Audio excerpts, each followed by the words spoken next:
Students, now we will derive the unit of the rate constant K from the rate law.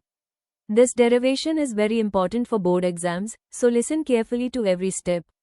For a reaction, the rate law is written as rate equals K multiplied by concentration raised to the power n, where n is called the order of the reaction. We rearrange this expression to make K the subject. So we say, K equals rate divided by concentration raised to the power n. Now we will replace rate and concentration with their units. First, understand the unit of rate. Rate means change in concentration per unit time. So, the unit of rate is mole per liter.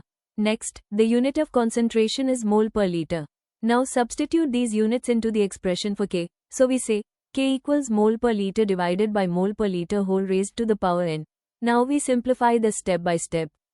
When mole per liter is raised to the power n, it becomes mole raised to the power n and liter raised to the power minus n.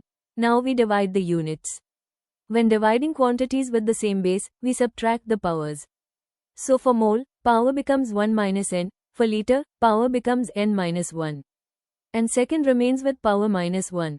Therefore, the unit of K becomes mole raised to the power 1 minus n, liter raised to the power n minus 1, and this is called the general unit of the rate constant K. Students, this unit depends on the value of n, that is, the order of the reaction.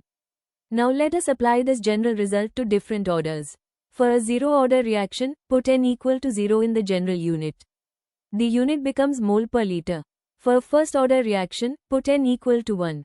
The unit becomes. For a second-order reaction, put n equal to 2. The unit becomes liter. So we conclude, the unit of the rate constant changes with the order of the reaction, but the unit of rate always remains the same. This completes the derivation of the unit of the rate constant K, which is a very important exam question.